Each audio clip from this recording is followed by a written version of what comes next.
ninatoa onyo kwa wakurugenzi, maafisa utumishi, wakuu wa idara wote nchini ambao wanapenda kuchelewesha kuwasilisha nyaraka za malimbikizo na fidia za watumishi wetu na kuzizuia maofisini badala ya kutuma kwa wakati ofisi ya Rais Utumishi kwa ajili ya uchambuzi taratibu za malipo.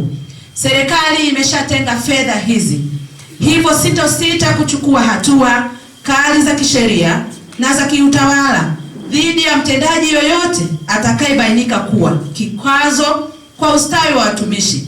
Kila mmoja atimize wajibu wetu ili watumishi wetu wapate stahiki zao kwa wakati. Lakini niendelee kusisitiza mahusiano mazuri katika maeneo yetu ya kazi. Haya yatasababisha kupata matokeo chanya katika maeneo yetu. Na kama mnavyofahamu, mtumishi ambaye hajapata stahiki zake, hata utendaji kazi wake lazima ushuke. Kwa hiyo ili tuweze kufanikiwa, ni lazima mtumishi atimiziwe haki zake stahiki. Na ni ukweli usiopingika, watumishi tutakubaliana wote kwa pamoja kwamba wapo watumishi, wapo wakuu wetu wa idara, lakini wapo waajiri wetu ambao wamejigeuza kuwa miungu watu. Na hili limekuwa ni tatizo sugu. Na mimi nataka niwaambie, ukikalia kiti leo haimaanishi wewe ni bora kuliko wenzako. Kiti hiki mimi nilichokalia kesho nitakiachia na mwenzangu atakaa. Lakini haimaanishi wewe mtumishi wa chini hapo hauwezi kuwa bosi wangu kesho. Manunguniko ya watumishi yataturudisha nyuma. Lazima tukubaliane. Na dhamira ya Mheshimiwa Rais ni kupeleka tabasamu kwa watumishi wa nchi hii. Tusirudishe maono ya Mheshimiwa Rais nyuma kwa sababu ya urasimu kwenye ofisi zetu. Kwenye ofisi zetu usikubali kero zikaendelea kuwepo ndani ya ofisi. Usiruhusu manunguniko ya watumishi katika eneo lako. Kila mmoja kwenye nafasi yake atimize wajibu wake. Sisi huku, ukiwa mtumishi wa serikali, maana yake wewe ni mwakilishi wa rais kwenye eneo lako. Yaani sisi wote tuliokaa muda tuko kwa niaba ya rais.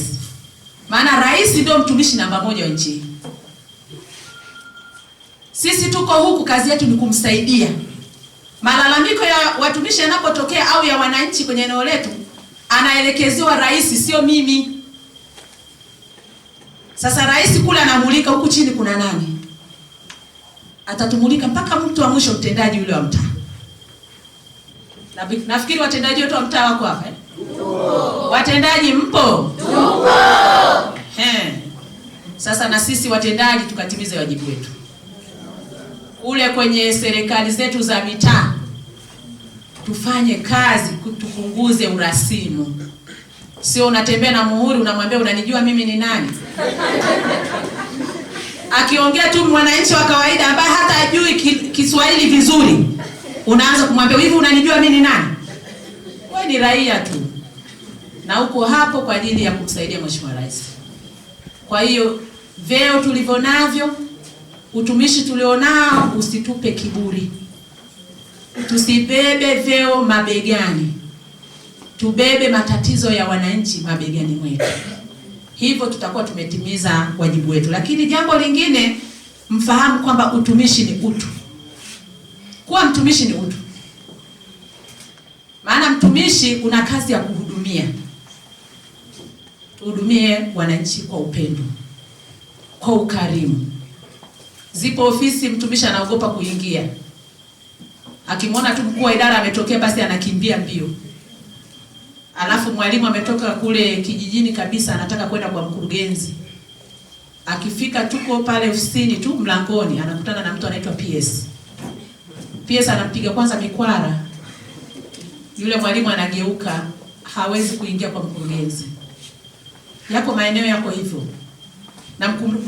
Na yule PS naye anajifanya yeye ni bosi. Anakuambia kwanza una shida gani kwenda kwa mkurugenzi? Nieleze matatizo yako. Ukishamweleza pale anakuambia hili sio la kupeleka kwa mkurugenzi, hili hata mimi naweza kulitatua PS. Yes. Kwa sababu yuko pale kwa mkurugenzi anakupiga mkwara. Kumbe hata yeye anaweza kuwa PS wako. Kwa hiyo haya mambo myaangalie kwa karibu ili kupunguza kero nyingi kwa watumishi wetu. Kwa sababu hizi kero hazileti furaha, hazileti tabasamu, zinaendelea kuleta chuki kwa serikali. Lakini yako mambo ambayo kama nilivyokwisha kusema, madai malimbikizo ya watumishi. Ili nalirudia tena, madai malimbikizo ya watumishi, wakurugenzi, wakuu wa idara, tafadhalini hakikisheni mnayapokea kwa wakati, lakini mnawasilisha mahali husika. Hakuna kitu kama fedheha eti mtumishi anapiga simu kule utumishi. Tunapokea simu nyingi, mimi kama mimi napokea simu nyingi sana. Unamuuliza yuko wapi, anakuambia niko shule, shule gani huko? Lakini shida ni nini? Anasema mimi sijalipwa tu posho ya kujikimu. Mwalimu mpya huyo. Jambo ambalo ungelitatua kwenye eneo lako linakuja kwetu. Si sawa. Lakini jambo lingine ni lugha tunazotumia huko maofisini. Lugha. Tuwe na lugha za staha. Tuwe na lugha za staha. Pokea mteja wako vizuri. Uko hapo kwa sababu kuna watu wanahitaji huduma. Mimi niko hapa kwa sababu kuna watu wanahitaji kuhudumiwa. DC yuko hapa kwa sababu kuna wananchi wanahitaji huduma. Mkurugenzi yuko hapa kwa sababu kuna watu wanahitaji huduma. Lakini na sisi tuko hapa kwa sababu kuna watu wanahitaji huduma. Kila mtu alihudumia kwa sehemu yake. Lakini lugha zetu tunazotumia maofisini ziwe lugha za staha. Sio lugha za ukali. Kufanya ukali sio kwamba ni mtendaji bora. Au kutukana na kutoa lugha za kashfa sio kwamba wewe ni mtendaji bora. Hapana. Hudumia vizuri. Na ukweli ni kwamba mimi nilikuwa nawaambia, kuna wakati nilikuwa naongea na watumishi wa afya. Ukweli ni kwamba mtu mwema huwa sifa zake utazisikia mapema. Na mtu katili utazisikia mapema sana. Na watu wanaongea. Utakwambia ukimkuta fulani hali yako ni mbaya. Ila ukimkuta fulani mambo yako mazuri. Mwingine anakuambia ukimkuta mkurugenzi bora mkuta afisa utumishi, atakusikiliza. Lakini mwingine atakwambia kuliko afisa utumishi nenda kwa afisa elimu tu. Huko hali yako itakuwa mbaya zaidi. Hii ni kwa sababu tumejiwekea mazingira ambayo unaweza kuwa mkali sana lakini usiwe na msaada. Kuwa msimamizi, kuwa na ukali lakini uwe na msaada. Elekeza utaratibu, toa miongozo, msikilize mtu haelewi, mwelekeze kwa utaratibu atakuelewa. Hivi ndivyo ambavyo maono ya Mheshimiwa Rais anatamani kila mwananchi, lakini kila mtumishi wa nchi hii anatabasamu.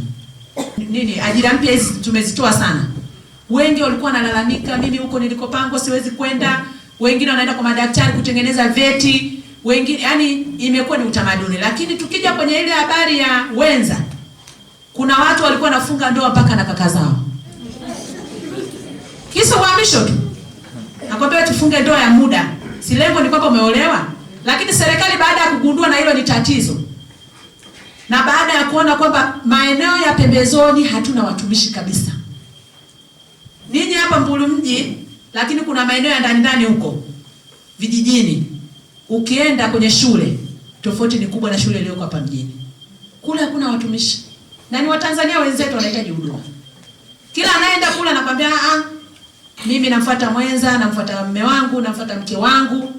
Sasa na serikali ilifanya vizuri sana. Wewe ni mtumishi wa serikali, mke wako ni mtumishi wa serikali, yuko Dodoma jiji. Na pale jiji watumishi wamejaa. Kwa hiyo tunasema wewe uko pale Gehandu. Kwa kuwa watumishi jiji pale wamejaa. Sasa huku Gehandu nafasi ipo. Tunamleta yule mke wako aje aungane na wewe. Lakini bado watumishi wote waliopewa huo uhamisho, hakuna aliyeripoti hata mmoja. Walikataa ule uhamisho. Kwa hiyo unaona namna gani lengo sio kuunganisha familia, lengo ni kuondoka kwenye mazingira. Lakini mimi nawaombe watumishi mfahamu kwamba hao tunaohudumia huku ni Watanzania wenzetu. Ni lazima wapate huduma. Kwenye masuala ya uhamisho bado tuna changamoto kubwa. Haya maeneo watu wanayakimbia sana, hasa maeneo ya pembezoni. Na ndio maana hizi ajira mpya nyingi zilivyotoka, watu walipelekwa maeneo ya pembezoni badala ya mjini. Kwa sababu mjini kumejaa. Hata hapa mjini leo nikimwambia mkurugenzi anipe idadi ya watu waliozidi, wapo. Ambao tukitaka kufanya msawazo, wengi watapatwa na huo uhamisho wa kutoka mjini kwenda vijijini. Kwa hiyo ukweli usiopingika, watu wengi hawapendi kwenda vijijini. Lakini masuala ya kubadilishana, na kesi moja ya huku Kumbulu, nafikiri yuko ni mtumishi gani sijui, mwalimu au nani, yeye ni mgonjwa lakini anaomba uhamisho kwenda Babati DC wa kubadilishana. Utaratibu upo kama ulivyoelezwa, lakini pamoja na hayo sisi bado tutazingatia utu badala ya kuzingatia zaidi sheria. Sheria zipo, lakini bado baada ya kuona kwamba ni ukweli kwamba yule mtumishi anahitaji kusogea karibu na huduma au karibu na ndugu zake ili ahudumiwe vizuri, hayo yanazingatiwa. Kwa hiyo ushauri wangu ni mtumishi huyo aende ofisi ya mkurugenzi ili kupata utaratibu na kuona namna ya kupata uhamisho ili aweze kuhamia kwenye halmashauri ambayo yeye atapata huduma nzuri ya kiafya zaidi.